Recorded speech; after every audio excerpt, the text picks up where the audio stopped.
Hello traders and welcome to another video review. Today is Wednesday, June 24th, 2026. Let's take a look at the economic calendar for today. So what do we have here for today? High important data releases are from the USA. We start at 2:30, building permits. Then 4 o'clock we have new home sales, and 30 minutes later we have a crude oil inventories data release. So as you can see, all of these data releases are marked red, which means they are high important. Data releases might cause bigger volatility during the time of the release, so please stay focused and stay vigilant. And that's about it, and that's about the most important data releases for Wednesday. So without any further ado, let's switch to the charts, and we start with euro dollar. For our time frame chart of the euro dollar is following our Elliott wave count perfectly.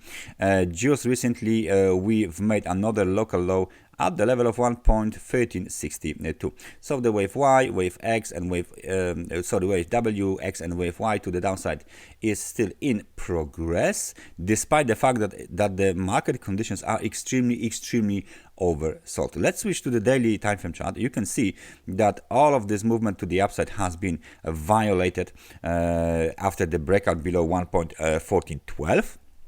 Now, this is the lowest level since March 2026, as far as I can see. Let me just zoom out so we can see where do we see this kind of a level. Here, this is the July 2025, already violated. So we are at the lowest level in 1 year on euro dollar.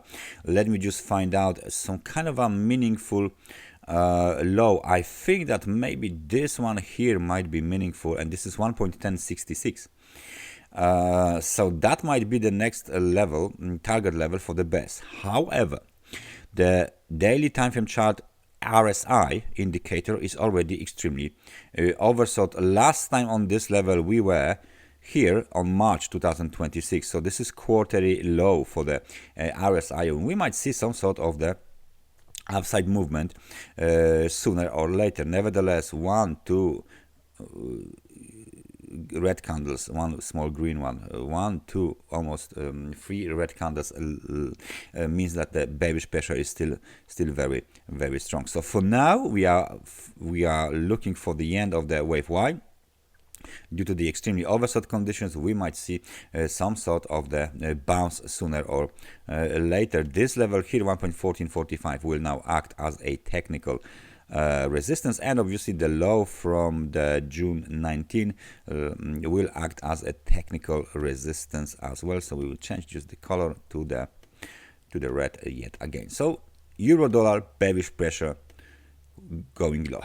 Cable. Well, cable is a little bit better than the euro dollar. However, there is no strength in this upside movement, upside pullback. 3 waves up and now reversal lower. So the situation looks very familiar for the euro dollar, almost the same, and we are about to test this technical support at 1.3158. Any breakout lower is obviously bearish here. And US dollar versus the Japanese yen, lower volatility than usual after this last week candle has been made. We have a clearly defined the range. For now we are trading inside of this big spread candle range, but it looks like the dips are being bought successfully and consistently. So with that kind of the momentum, we should expect the market to move higher and break above 162, which is the nearest target for the bulls. There is no clue, no indication of this movement to the upside termination or something like this. This looks more like a upside movement continuation. Gold breaks towards the low of the wave Y located at 4023, and sooner or later we are going to test this level. The gold is under the pressure on the 4-hour time frame chart because it follows again our Elliott wave corrective cycle labeling WXY. And we are not quite sure whether this wave Y had been completed here just yet. Moreover, it looks like the wave Y it is actually unfinished, and we might see another push lower towards 3,880 very, very soon. The S&P 500 on a daily time frame chart looks a little bit heavy. On a 4-hour time frame chart, it looks even heavier. But we hit the extremely oversold conditions here at the level of 7,347. A little bit of the bounce towards 7,402. Nevertheless, this level had been for now temporarily rejected, and we consolidate a little bit around this, below this technical resistance line. Momentum is negative, quite strong negative sentiment right now, 37 points only.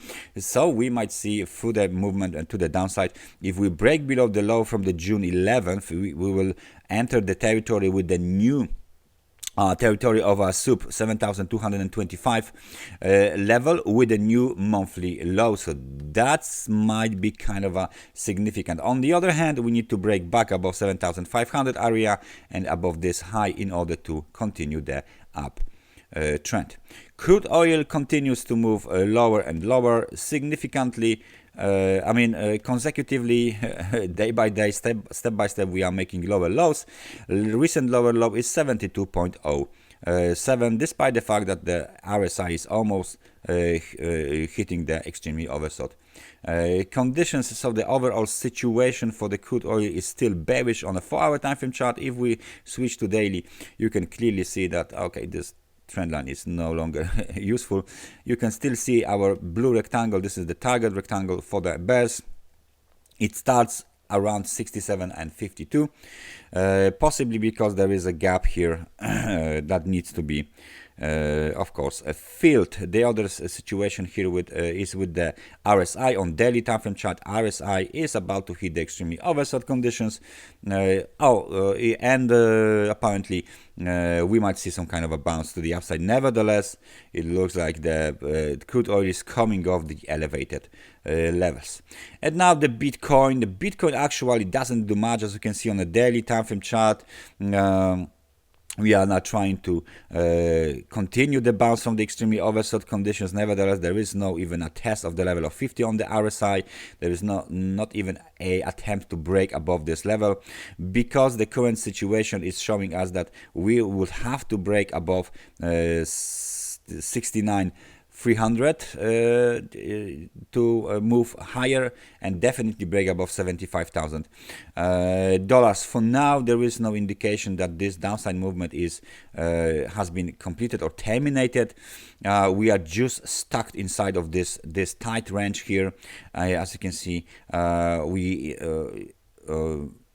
occasionally move lower and higher. Nevertheless, there is still no breakout to the downside, which would be the continuation breakout, continuation lower, or the breakout above, let's say 67,292 or higher. That would be some sort of the pullback breakout to the upside. For now, we are just internally playing with the local levels on the 4-hour time frame chart, and the momentum, as you can see, is coming from the levels of 55 towards 63, towards back down towards 55, and so on. So right now the market is clueless what it's supposed to do after such a big drop to the downside this year, and neither bulls nor bears want to continue, neither to the upside nor to the downside, right? So we are now stuck here. A nice 14% bounce from the extreme low to the extreme high. Nevertheless, no continuation just yet. We will see how this will be played out in the future, but for now, that's everything from me for today. Thank you very much for watching this analysis, and I hope I see you guys next time. Take care and bye bye.